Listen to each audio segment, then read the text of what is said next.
From Brandeis University, welcome to Recall This Book, where we assemble scholars and writers from different disciplines to make sense of contemporary issues, problems, and events. I'm John Plotz, and my guest today is Sanjay Krishnan, eminent professor of English literature at Boston University and author, most recently, of V.S. Naipaul's Journeys, From Periphery to Center, Columbia University Press, 2020.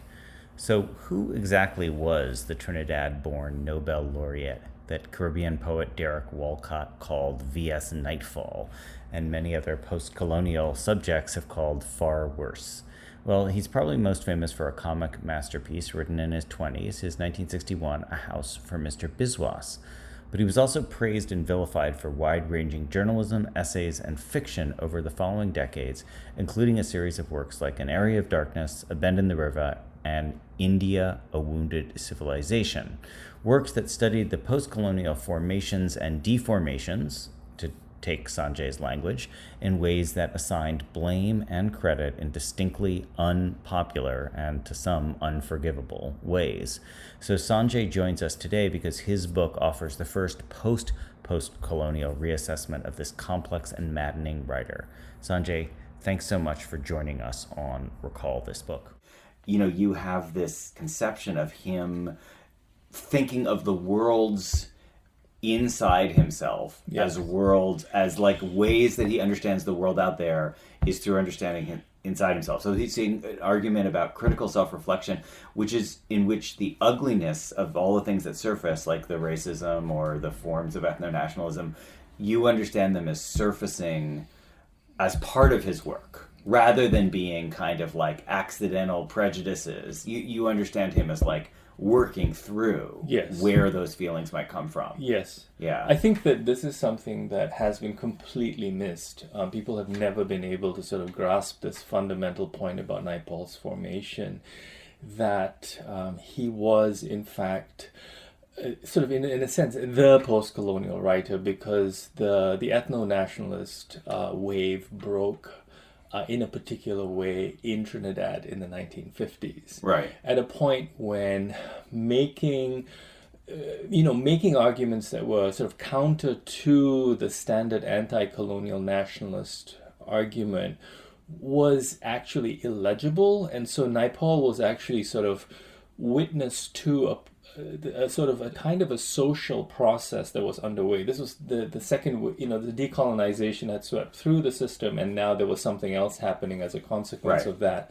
And so his work comes out of that. Let me back you up right there, because that's really important, and I want to make sure I understand, because I feel like that's consistent with something you say, which I wanted to ask you about. Mm-hmm. Oh yeah, you said that he's one of the first post-colonial writers to think about global parallels between different groups of unprotected and exploited peoples, and he's one of the first writers to focus on the experience of decolonization as an interconnected global phenomenon. Okay, so that's a general claim, but you just made a specific claim about Trinidad. So we should say Naipaul is from Trinidad, he grew up in Trinidad, then he left in 50. When did he leave in 50? Yeah, he was born in Trinidad in 1932. He went to school in Trinidad, and he won a scholarship that took him to Oxford University in 1950. So that's the classic. That's the Windrush generation, isn't it? Or it's before, just a little. A little. So he goes to England in 1950, and then he graduates in 1954 and from Oxford, and then he sort of tries to get started as a writer in London. And he returns to Trinidad for a visit in 1956, shortly after he has completed Miguel Street. Right. And it's in 1956 that he comes into direct contact with the kind of racialist politics, of kind of competing nationalisms, if you like, different groups having different visions for the society as it sort of moves towards independence. Right. And he sees how people are being mobilized along ethnic lines, identity and politics. Speaking ethnically, Trinidad is a slightly distinctive in the Caribbean context because there's a substantial Indian minority, but it's Yes. clearly a black sort of Afro-Caribbean majority. Yes. But a substantial A Indian substantial minority. Indian minority. So your yes. point is that this is 56, 57 is very early Yeah. for the decolonization is really in its early stages, but Yes. already you're entering this second wave, which is Yeah. there's this vacuum, and the question is like, who are the inheritors? Yeah, and the country's really hasn't become independent yet. That only happens in '62. Yeah. But the politics that is going to sort of define post-colonial Trinidad Right. is already becoming apparent by the late 1950s. Right. So one phrase you have, I'm still thinking about this point, your point about him being early to notice this, is that, okay, you say on page 16, it's possible to see what was less clear in the headier days of decolonization, that Naipaul's refusal to shy away from discomforting aspects of post-colonial life was not an attempt to blame the victim, but part of a scrupulous, if at times flawed, effort to grapple with the unevener consequences of the global transition into modernity. Mm-hmm. So we can come back to flawed maybe, because Yeah. obviously lots of people say he's flawed in many ways. But can you say more about what it means that he's grappling with the uneven consequences of the transition? Well, I think that, Naipaul has a sort of a sense that decolonization is not going to be the smooth process that many people hoped or thought it would be. That there would be problems, but that these problems could be overcome. Right.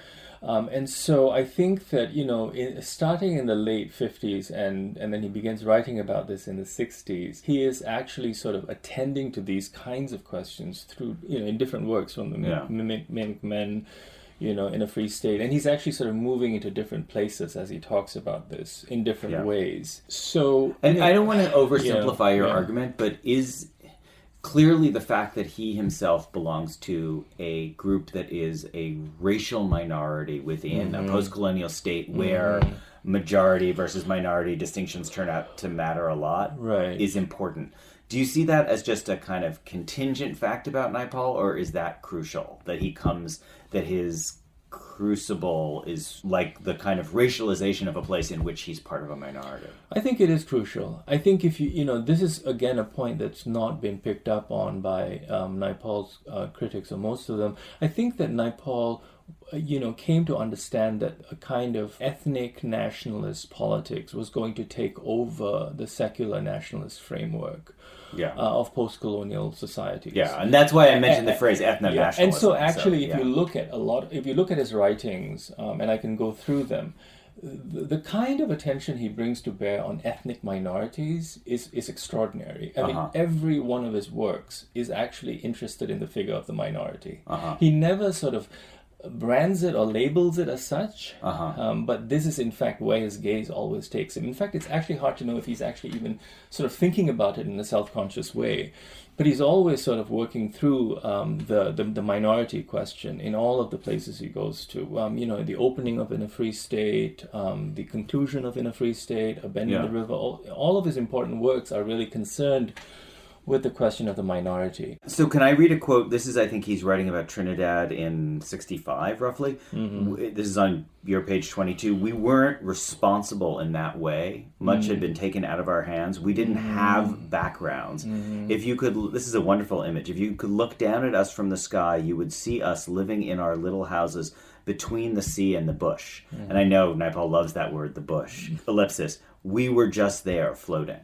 Now, I can see how that would irritate a lot of people, because he's saying, no, we didn't have responsibility, we didn't have depth. So I get, he's arguing against that kind of organicism of Williams, which just says, don't worry, there's always authentic culture to fall back on. He's saying, no, it's not authentic. But So what I would say is I would qualify that somewhat, because I think what he's saying to Arthur Calder Marshall, who is the writer he's sort of criticizing, is that whatever claims one might make for the Welsh working class, that Williams makes, Williams is saying that this the group of people that he's familiar with, that is to say the people in Trinidad in the 1930s, were really sort of displaced peasants who had been sort of violently inducted into modern conditions of life, and so were not equipped in the same ways that a working class which had sort of been inducted into Right. colonial capitalism through a kind of a socially organic process might have been. Right. And you have a line, the institutions and norms of colonized societies had been deranged by modernity. Yeah, so the kinds of so I think what Naipaul is saying is you want to be very careful about projecting the kinds of hopes you have for working class revolution in Right. Europe onto a colonial context. Okay, so can I just ask you about, okay, so one thing is, I'm gonna not get this right, but do you remember Derek Walcott's Nobel speech? Because he talks about attending a ceremony. Is it in St. Lucia that he goes to it? But In Trinidad. In Trinidad. With looking at the... it's a rain festival, right? It's like around launching Lila, arrows. Yes. And so Walcott's point, as I understand it there, is like the derangement is our arrangement. In other words, you're right. There's no organic continuity, but the very syncretic synthesis, actually, that is our modern formation of our conception. Like we arise out of that syncretism. Yeah, it's very interesting. You know, I haven't read that Walcott essay, but it's interesting because actually Naipaul writes about a similar performance called the Ram Leela, which are sort of the people, sort of these laborers, indentured laborers from India, performing the Ramayana basically on the edges of these sugarcane plantations. And Naipaul actually talks about how he actually got his first sense of theater from these performances, which was sort of done by these peasants. Walcott sort of exoticizes it somewhat. He turns it into a kind of moment of self-creation, whereas he doesn't want to historicize these things. For Naipaul, it's much more important to sort of historicize the ways in which these performances are taking place. So I think that's the slight distinction I would make. I don't want to say too much because I don't exactly remember what Walcott says, but that's the impression I have. That, for Walcott, I think there is a kind of optimism, obviously, that there is a kind of possibility. And Naipaul is writing as, I think, an ethnic minority in the Trinidadian context.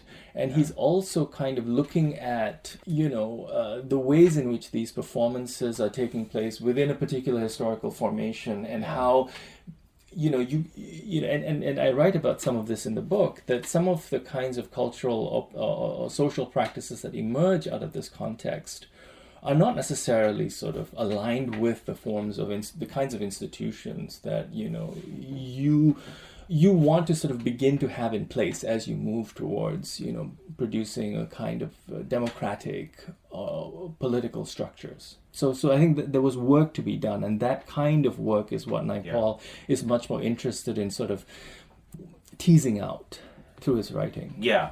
So I said I wanted to get to Orwell, but I kind of want to do it by way of another analogy came to mind that I just wanted to float with you, which is the idea. If you think about Naipaul as starting to write as early as the 50s, another virtual parallel is the literary naturalism that you see in someone like Armagh, The Beautiful Ones Are Not Yet Born, or maybe even in Richard Wright's Native Son. So I don't know how you think about the reason I'm thinking of the parallel is that in both Armagh and Wright, I think you get this notion that we do live in a deranged modernity. In other words, there's nothing organic or comforting about the social fabric, which is represented in Armagh's case. It's just like what it means to live here in my country, and in Wright's case it means what does it mean to be a Black American. But the point is that they grapple with a deranged modernity, but in a way that is not, that doesn't they haven't provoked the kind of strong reactions that Naipaul has, because Naipaul provokes reactions because people see him as judging as well as describing that derangement. Yeah, it's hard to improvise an answer to that. Fair enough. Totally, I think that, this is one phase of Naipaul's career, and I talk about it as the middle phase between 1962 and, 1979. And in 1980. And I think what Naipaul is really trying to do at this point is he is trying to write about his own formation, write about the region that he was sort of born in, and then he begins to sort of go to India, and he starts to sort of he embarks on a sort of a journey, in which he's discovering that the narrative that he has begun to produce about himself and his formation actually turns out to have a lot more in common with other places. Yeah.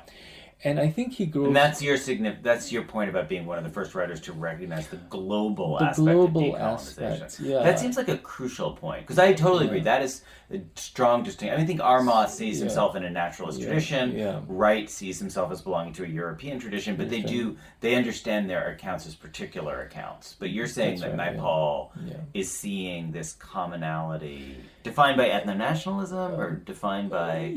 defined in part by... I think he finds it in different... he finds different things in different places. He writes about different things in different places. It's not just the ethnic nationalist dimension. When he goes to India, he's sort of the thing that most upsets him is caste. The way caste functions in India, and he's actually shocked by it because, one of the things I say is that he's actually shocked by it not because he's contemptuous of it. He's actually shocked by it because he recognizes in it aspects of his own formation. So in his writing, the bitterness and the kind of rage that you see there is as much self-directed because it's a sort of a self-implicating mode that it gets into. So can we talk about that self-implication, Sanjay? So one thing is, like, my favorite line, I think, in the book is this notion of the worlds within himself. I defined myself and saw that my subject was not my sensibility, my inward development, but the worlds I contained within myself, comma, the worlds I lived in. Can you just, I feel like, can you just parse that? My subject was not my inward development, but the worlds I contained within myself, the worlds I lived in. Yeah, I think that this speaks to the Naipaul's discovery of what he could contribute as a writer. I think his artistic vision became defined by an understanding that he had absorbed within himself, without knowing it, different historical trajectories. So there was a South Asian one. There was also the fact that in the South Asian society that he had come from was also already a fractured society. There were Hindus and Muslims. There was a history of Mughal rule there. There was a history of British colonialism there. There was also the displacement, the move from India to the Americas. And there, he coming into contact with an African origin population and an older Amerindian sort of culture that had been decimated by the time of his arrival. Yeah. So Naipaul sort of wanted to find ways to sort of pull together the different strands that had actually gone into his making. Yeah. And his writing was actually a very sort of, I don't know what you want to call it, but a kind of a slow process of disentangling those threads, if you like. So that became the story of the worlds that he contained within himself. But as he sort of wrote about these worlds, he began to see that there were connections between them, both in the present and in the past. So the story that he sort of that begins to sort of unfold as you read Naipaul's writings is the ways in which he's constantly sort of pairing or sort of making connections between different times and different places, all of which are sort of held together by the prism of his own formation. What I would say is Naipaul doesn't really sort of approach it systematically. I think he's more of a kind of an artist or a writer. Yeah. And so he's sort of working with the kinds of materials that he has at his own disposal. And so he is, I think, sort of finding these connections and these ways of writing where he, sort of sees himself to be connected to the kinds of conditions that he finds himself engaging in, but in different ways in different places. Yeah. So there isn't really, I don't know, when you say global decolonization, I think of him as sort of, really traveling through decolonized spaces in different ways. Well, I was just thinking of that line that you had about the notion that he's the first person to look globally at this decolonization. Right. Yeah. So that's right. To focus on the experience of decolonization as an interconnected global phenomenon. Yeah. Yeah, he does actually write about these places. I mean, in works like In a Free State, he's looking at, he's in Egypt, he goes to Africa, he's talking about places in Trinidad, and so there's a kind of, he's actually sort of finding parallels through the stories he tells. Those moments, I guess, I wouldn't necessarily say they're like self-implicating in the ways that are playing out in the travel writing. But I do think that what he is actually sort of tapping into are, and this is a sort of a crude formulation, is that, the politics of identity, the politics of race and ethnicity comes to be a way in which different people in these different parts of the world are navigating decolonization. Yeah. So the very fact that Naipaul himself was sort of drawn into these kinds of feelings Yeah. in the context of Trinidad, the fact that he was able to sort of Yeah. channel or sort of repeat or echo odious feelings towards black people Yeah. is something that he sort of takes as a sort of an insight when he travels to other parts of the world. Yeah. So it's not like he's sort of trying to sort of then say, well, these people are being, racist, or he's trying to sort of disparage them. I think what he's saying is that these feelings come to be a way that this new sort of social and political condition is being navigated. Yeah. So I really take your point that a lot of your intervention is about understanding, like getting beyond the post-colonial studies, let's say Rob Nixon account of Naipaul, but even looking beyond that question to the question of, you are specifying a unique achievement of Naipaul in terms of the earliness of understanding this kind of interconnected decolonization and the problem of ethno-nationalism and, the status of minorities, let's say, in decolonization. Do you see the Naipaul account as resonating for where we are now in this post-colonial moment? Or is what he has to say really specifically, sharp on the 60s and 70s and like the formation of new third world nationalism? I think that it speaks to our moment in all sorts of ways because, the question of the minority has become, central across. I mean, if you look at South Sudan, in Myanmar, in India today, it's very clear that this is it's a fundamental issue that Naipaul put his finger on as early as 1960, 61. So that's one part of it. I think. Did he ever write about Rwanda and Burundi? Like, did he? No, he didn't write about Rwanda. No, he didn't. I mean, he wasn't really looking to write about a political crises. I think he's all he when he writes about the Congo, for instance, he's very sort of careful to sort of avoid scenes of like mass violence. And there are very few scenes of mass violence in his war writings. He's really much more interested in looking at the ways in which societies get sort of fixed or set in certain ways, the kinds of narratives that emerge and the kinds of characters that get produced in those contexts. So I do think that, Naipaul is actually sort of trying to equip post-colonial subjects with a kind of a language of reflection. It's very important to sort of understand the histories by which you've been produced. It's very important to sort of engage with the odious feelings that have given rise to the kinds of histories that we now inhabit, and to find ways to stage those feelings without sort of falling back on righteous attacks or sort of clear-cut sort of positions, ideological or otherwise. But I think it's very hard to sort of make that argument work in post-colonial studies, given the way in which post-colonial studies has constructed itself very much as a kind of the inheritor of the mantle of anti-colonial nationalism, which always sort of framed itself in highly moral terms, a kind of moral rebalancing or correction, historically speaking. So, if you think of Frantz Fanon's Wretched of the Earth, that's very much the framework that, that we're operating within. And the Naipaolian sort of vision, which I think of as a vision that tries to get into the weeds, and it tries to sort of understand what actually sort of made these societies become sort of formed by certain stories and certain reflexes, is harder to get at because it actually doesn't lend itself to a single sort of formulation like Empire Writes Back and so on. What you really need to do is to sort of work through these stories as they sort of reveal themselves in all their unpleasantness, if necessary, without sort of saying, you're saying bad things about people who've been colonized. Because that's the only way you're actually going to discover a kind of a capacious and complex enough vocabulary, conceptually, imaginatively, to sort of take on the kinds of struggles that have been sort of sedimenting over a long, long period of time. And so I think that's where Naipaul remains very important. but it's hard at this point in the ways in which discussions get framed to sort of get that across, because we're always going to the moment where it appears to be the case that Naipaul is saying something negative, and he does say negative things. Yeah.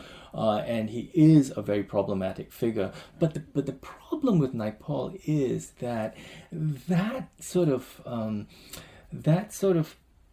troublesome aspect of Naipaul is also what seems to give rise to these genuine insights into the nature of these social formations. Yeah. So where do you see a positive legacy of Naipaul? Like, do you see writers that he has influenced, or other people who have been able to do the same sort of thing, or? Yeah, I think so. I think that, I think many writers, journalists just sort of, refer to Naipaul all the time.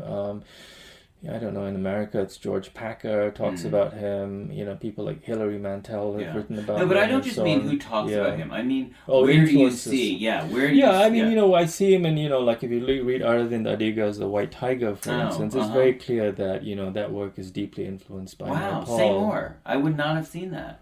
I don't know. There are passages I remember when I was reading, I would just kind of draw a line down the side and I'd write N or something like that. And I think, the ways in which Naipaul, this is unfortunate, but, the ways in which scenes of urban dereliction, for instance, are described, and the kind of sensibility with which some of those scenes are described, I think are Naipaolian. But I think the same could be said of other sort of writers. Marlon James has talked about Naipaul in his book. What does he say? Well, he just basically talks about it. He calls him I think he calls him something, a coolie writer who said some interesting things about Jamaica and so on. But I think I think Naipaul's way of writing, in a way, about some of these spaces is to say in somewhat politically incorrect ways, to sort of be willing to sort of go to places that are considered problematic, is generally, I think, the kind of source for many writers who sort of want to sort of give themselves permission to sort of move in certain ways that are lacking propriety in the usual ways we think of when we talk about post-colonial work. I hear you, but specifically because on the one hand I hear you're making a defense, which I totally understand and sympathize with, of like the right to go there if you want to as a writer, in other words, to say the thing that seems offensive right now, but maybe in hindsight will have some resonance. But you're making a more specific point about Naipaul, because you're saying that it's the very objectionable things that he says that are actually the moments where he's like working the hardest, because those are the moments where the worlds in him and the worlds he lived in are kind of aligning. So do you see other writers who've taken that on, like who've seen that kind of, I almost want to call it like an auto-ethnographic resonance or something, where their writing benefits from that? Yeah, sure. I think people, I don't know off the top of my head, I think people like Taib Saleh, for instance, in Season of Migration. I was totally going to ask you about him. I'm so glad you said that. Yeah, because when you were describing Brenda, I was like, that sounds like Season of Migration to the North. Yeah. Huh. Yeah, how so? Which part? Which is like all of that stuff about the strangeness of how sexual desire gets mediated when he's talking about the white women that he will or won't sleep with, and the ways in which that they're playing out racial roles with one another, which he embraces, but not in a kind of cheap Orientalist way, but more just like kind of who we were to one another was constituted by our difference. I think also of the ways in which the Taib Saleh writes about the disappointments about post-colonial Sudan, for instance. There is that kind of. There is, I think in the figure of Mustafa Saeed, there is a kind of, there's a kind of, there's this kind of a self-implication going on in the ways in which Mustafa Saeed is complicit with this situation, and he's also trying to separate himself from the kinds of conditions that he is in. His class, at least, it bears responsibility for. How did you come to want to write about Naipaul? Like, what's your journey to Naipaul? Gosh, I've had a pretty complicated relationship to Naipaul. Oh, I think do tell. I Yeah. read him I read him when I was in my teens. I was just very, very taken by the prose. Yeah. I kind of fell in love with it, and then I remember reading A House with Mr. Biswas, and I really just loved it. And I couldn't stop laughing when I was reading it. And then as I think it was after I finished my undergraduate degree that I began to sort of actually sort of have a desire to write on these kinds of issues that I then sort of began to sort of turn against Naipaul. I sort of entered into post-colonial studies, and then when I did graduate work, I was at Columbia where Saeed was there, and Rob Nixon was there too. So I'm personally very fond of Rob. So my own sort of, and then I turned against Naipaul because I saw in him all the kinds of problems that post-colonial studies had identified with him. But then, there was a slow process where I sort of started making my way back. And then I realized that he was always sort of someone I had been sort of engaging with in my thought, even though I had sort of pushed him aside or had dismissed him. And so that sort of forced me to sort of go back to him in a way. Well, say more about what that means, that you were always engaging him in your thought. I mean,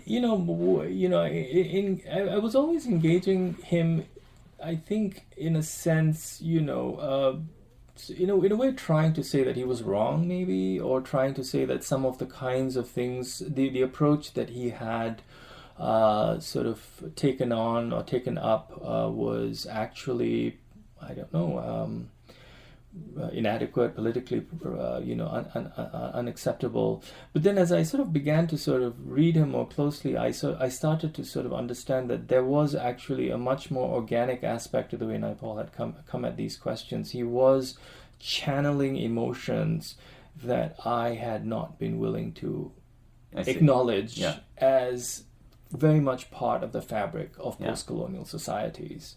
So I think this is one of the things that it's a sort of a dark secret, or is that when post-colonial people read Naipaul, they recognize what he's saying, and partly because they recognize what he's saying, they disavow it.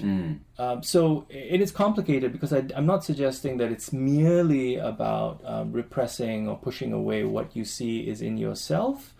I think that, Naipaul is a very problematic figure, so there are many things to object to in what he says, but nevertheless, it's not tenable to my mind to sort of simply say that Naipaul is, has become an outsider, he's traveled away from the periphery and has simply wanted to sort of say the kinds of, sort of recycle the stereotypes about the periphery. Many times I've met individuals from different parts of the world, who will quote a line from Naipaul, who will sort of reflect on a particular scene in a Naipaul novel that spoke to some aspect of their own formations. So I think it was really trying to get at that part of Naipaul, and to get at how that part of Naipaul spoke to me in ways that kind of sort of were underneath the intellectual sort of carapace, if you like, that I had sort of developed as a thinker, that became the big problem, and to sort of try and write about it in a non-academic way. So you're not really trying to argue with post-colonial studies anymore. You're really trying to sort of work around some of those questions. I really, you've really helped me think about that word formation, like in the sense that you just used it, and also that notion of deformation, like the thing that you might want to disavow, but you nonetheless like that thing that you acknowledge. I acknowledge mine. The thing is like thing of darkness. Exactly. That area of darkness. I acknowledge mine. No, but I was just thinking, doesn't that Beyonce song called Formation? Which it's a great song, but it would be amazing if Beyonce would write a song called Deformation too, which would be about like the things that you wish you could disavow, but you cannot disavow. And I think that's one of Naipaul's strengths, to sort of make the deformation the formation, and to sort of own it, to own it without saying, "Oh, I overcame it," or I'm filled with self-loathing, and so I'm just going to write about myself. No, it's not that. It's really about historicity. It's really about sort of working through something, And so when you accept that, then you're not really trying to sort of overcome it. You're not really trying to move, you're not trying to get through catharsis to a point where you are sort of liberated in the Fanonian sort of formulation. It's not that. It's really an endless process. This is it.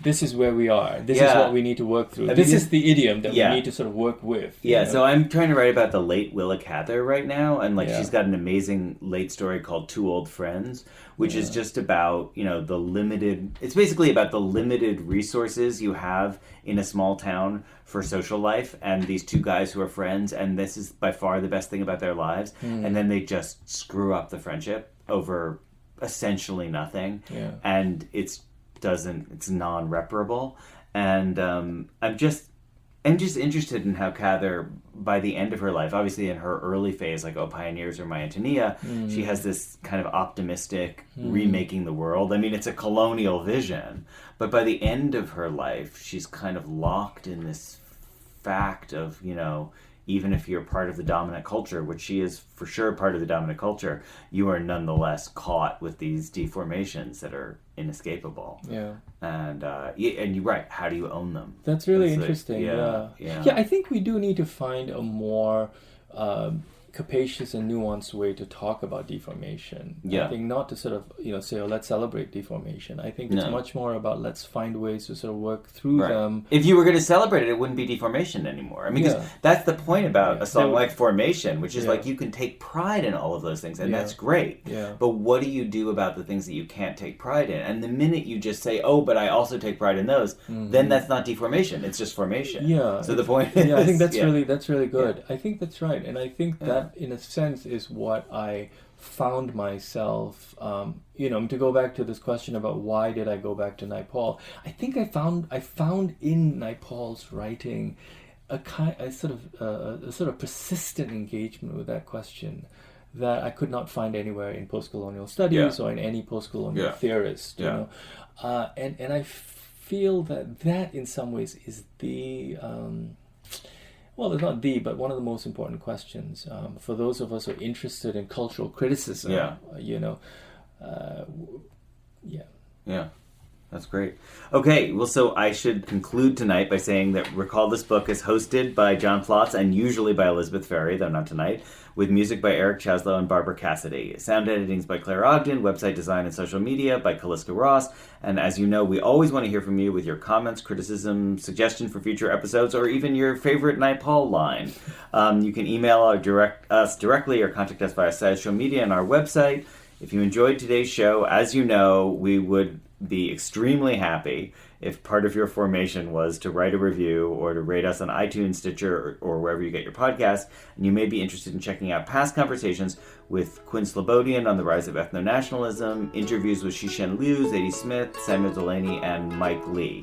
And so once again, Sanjay, thank you so much for coming. Your book is called V.S. Naipaul's Journeys from Periphery to Center, published in 2020, I believe, right? By Columbia University Press. Totally fascinating book. Highly recommended. And from all of us here at Recall This Book, thank you very much for listening.